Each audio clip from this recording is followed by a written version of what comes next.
Hello friends, अगर आप भी इंग्लिश अच्छे से बोलना चाहते हो और अपनी इंग्लिश को इम्प्रूव करना चाहते हो तो इस वीडियो को एंड तक ज़रूर देखना, आपको बहुत कुछ सीखने को मिलेगा। सो फ्रेंड्स, बिना किसी देरी के शुरू करते हैं आज की वीडियो और देखते हैं आज का अपना पहला सेंटेंस। सो फ्रेंड्स, यहाँ पर ये बोल रहा है कि तुम्हारा इस मामले से क्या लेना देना। सो फ्रेंड्स, इसके घर के मामले में कोई आके दखलंदाजी कर रहा है तो उससे कह रहा है कि तुम्हारा इस मामले से क्या लेना देना। इसे इंग्लिश में बोला जाएगा what do you have to do with this matter. What do you have to do with this matter, यानी तुम्हारे इस मामले से क्या लेना देना। What do you have to do with this matter, मुझे लगता है तुम अपना समय बर्बाद कर रही हो और मेरा भी। आगे बोल रहा है कि I think you are wasting your time and mine as well. And mine as well यानी मेरा भी। आई थिंक मुझे लगता है, you are wasting your time तुम अपना समय बर्बाद कर रही हो, एंड माइन एज वेल और मेरा भी। चली जाओ, तुम्हारा इससे कोई लेना देना नहीं है। आगे बोल रहा है कि this has got nothing to do with you. This has got nothing to do with you यानी इससे तुम्हारा कोई लेना देना नहीं है। जस्ट गो अवे, चली जाओ। कह रहा है कि जस्ट गो अवे यानी चली जाओ। This has got nothing to do with you, इससे तुम्हारा कोई लेना देना नहीं है। तो ध्यान रखना, जब भी हम किससे बोलेंगे कि इससे तुम्हारा कोई लेना देना नहीं है तो इंग्लिश में बोला जाएगा this has got nothing to do with you, just go away. चली जाओ वरना मैं पुलिस को बुला लूँगा। आगे बोल रहा है कि गो अवे और else I will call the police. तो यहाँ पर और एल्स का यूज़ हुआ है वरना के सेंस में। तो कह रहा है कि गो अवे, चली जाओ, और एल्स वरना I will call the police, मैं पुलिस को बुला लूँगा। मैंने उसे समझाने की बहुत कोशिश की लेकिन समझा नहीं सकी। ये लड़की कह रही है, आके बता रही है किसी को, कह रही है कि I tried so hard. So hard मतलब बहुत ज़्यादा। आई ट्राइड सो हार्ड यानी मैंने बहुत ज़्यादा कोशिश करी टू मेक हर अंडरस्टैंड, उसे समझाने की। किसी को समझाना है इसके लिए हम मेक का यूज़ करते हैं, मेक समवन अंडरस्टैंड। तो बता रही है कि I tried so hard to make her understand, मैंने उसे समझाने की बहुत कोशिश करी बट आई कुडंट, लेकिन मैं नहीं समझा सकी। हालांकि मैं जानती हूँ अपनी बात को लोगों के सामने कैसे रखनी है। सो फ्रेंड्स, आगे बता रहे हैं कि हालांकि मैं जानती हूँ अपनी बात को लोगों के सामने कैसे रखना है। तो इसे थोड़ा ध्यान से देखना क्योंकि यहाँ पर यूज़ होगी एक फ्रेजल वर्ब। तो अपनी बात को लोगों के सामने रखना है यानी उन्हें समझाना, अपनी बात को जो तुम कहना चाहते हो उसे दूसरों तक पहुँचा देना। इसके लिए हम एक फ्रेजल वर्ब का यूज़ करते हैं पुट अक्रॉस का। तो यहाँ पर ये कह रही है कि ऑल दो आई नो, हालांकि मैं जानती हूँ, although I know how to put my ideas across to the people, कि अपनी बात को लोगों तक कैसे पहुँचाना है, उनके सामने कैसे रखनी है। तो यहाँ पर बात के लिए हमने यूज़ किया है आइडियाज़। इसका हम इसके बात की जगह हम विचार भी बोल सकते हैं। हालांकि मैं जानती हूँ अपने विचारों को लोगों के सामने कैसे रखना है, अपनी बात को कैसे रखना है।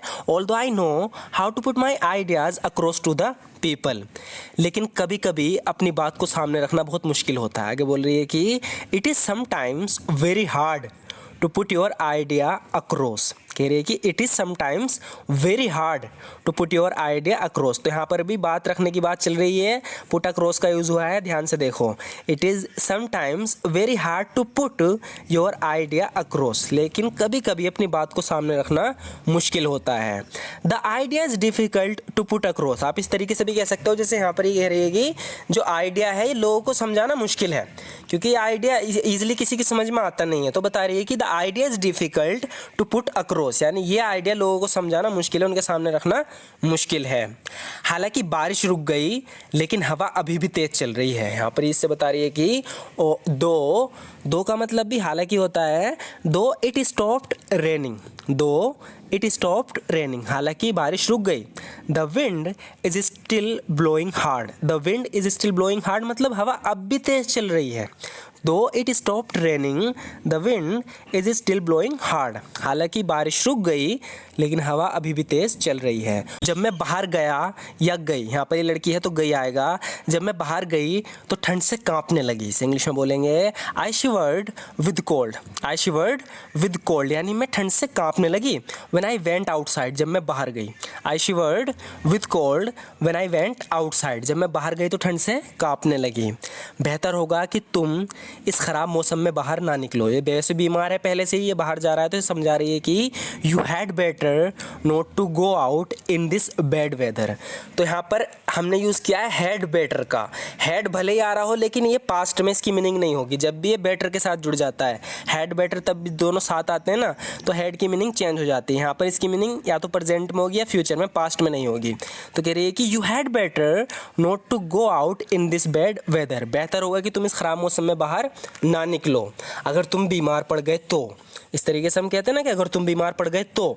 What if you get sick, what if you get सिक, तो यहाँ पर व्हाट इफ़ का यूज़ होगा। इस तरीके से आप काफ़ी सारे सेंटेंस बना सकते हो।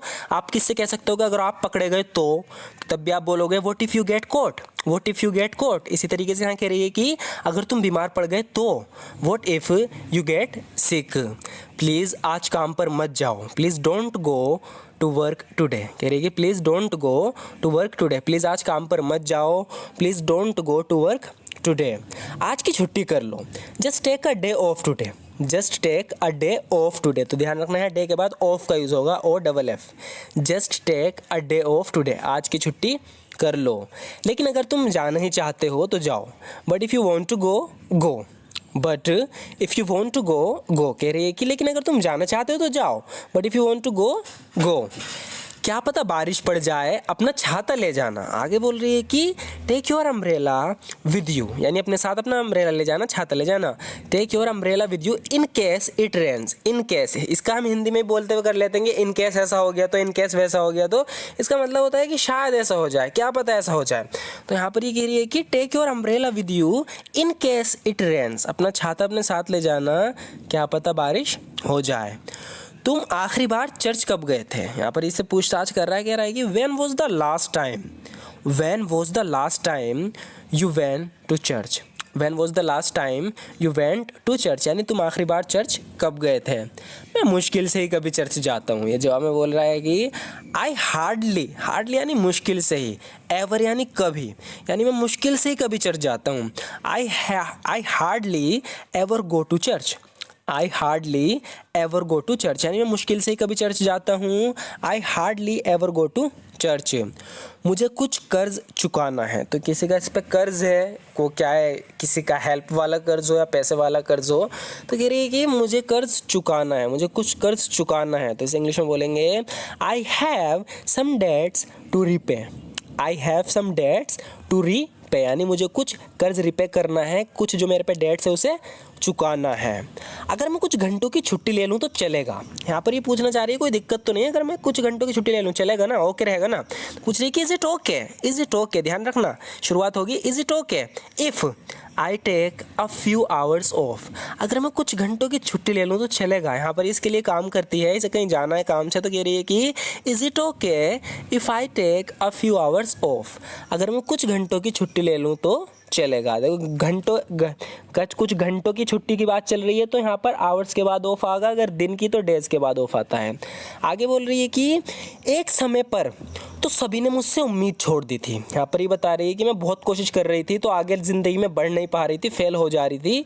तो बता रही है कि एक समय पर आकर तो सभी ने मुझसे उम्मीद छोड़ दी थी। At one point in my life, at one point in my life मतलब एक समय पर आकर मेरी ज़िंदगी में, यानी एक समय पर आकर at one point in my life everybody gave up on me. Give up on someone का मतलब होता है कि उससे उम्मीदें ख़त्म कर देना, उम्मीदें छोड़ देना कि भाई तेरे बस की कुछ नहीं है। तो यहाँ पर यही बता रही है कि at one point in my life, एक समय पर तो मेरी ज़िंदगी में everybody gave up on me, सब ने मुझसे उम्मीद छोड़ दी थी, लेकिन मेरे माता पिता ने मुझसे कभी उम्मीद नहीं छोड़ी। But my parents never gave up on me, but my parents never gave up on मी, लेकिन मेरे माता पिता ने मुझसे कभी उम्मीद नहीं छोड़ी। But my parents never gave up on me.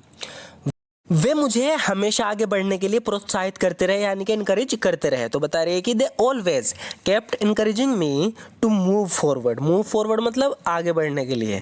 They always kept encouraging me to move forward, वो हमेशा मुझे आगे बढ़ने के लिए इनकरेज करते रहे, प्रोत्साहित करते रहे। क्या तुमने मेरे पर्स से कुछ पैसे निकाले? किससे पूछ रही है कि did you take any money out of my purse, did you take any money out of my purse, क्या तुमने मेरे पर्स से कुछ पैसे निकाले? Did you take any money out of my purse.